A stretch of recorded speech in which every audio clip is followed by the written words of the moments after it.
Just keep swimming is what Dory from Finding Nemo said, as the Raptors are doing exactly that, holding their heads high above water as they win number 5 in a row.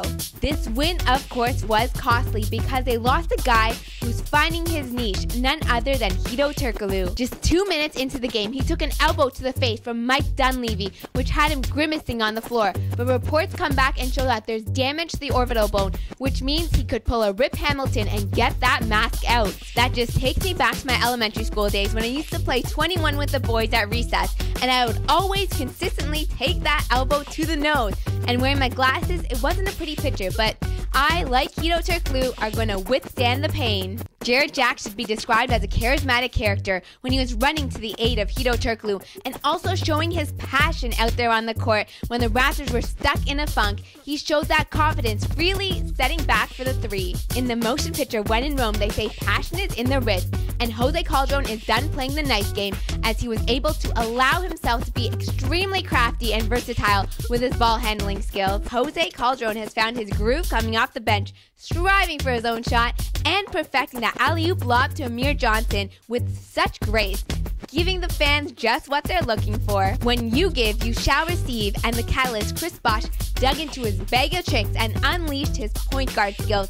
If you can actually believe it, he was finding none other than the floor general out there on the court, Jose Calderon, for the backdoor alley-oop pass. You should note, to make you sleep better at night, that none other than the center of the point guard controversy last year, TJ Ford, was in attendance in his warm-ups because he has not played in an extremely long time.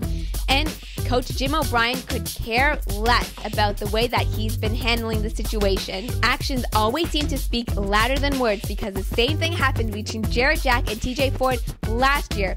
And let's just face it, in Raptorland, we don't have that kind of problem at all. It's nice to know that everyone in Raptorland can get along and that our point guards can play together and even share equal minutes amongst one another. To help you sleep snug in your bed, it is important to note that the duo together creates discrepancies amongst opponents.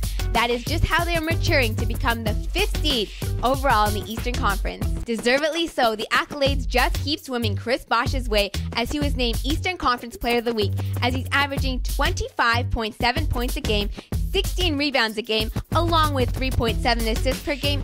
That's not too shabby. To explain his dominance, let me take you back to Sunday's game, when Chris Bosh was draped with every single Pacers player on the defensive end around him, swarming him, as Chris Bosh single-handedly was trying to get the offensive rebound and the jam to go in.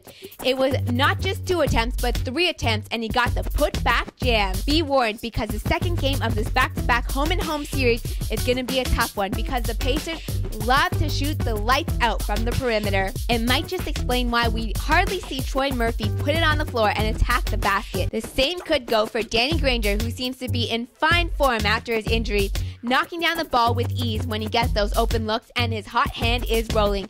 It might just be that Taurus blood in his system. I'm Pyle, thanks again for joining me inside the Purple Room, and remember that passion is in the risk, and I will see you next time.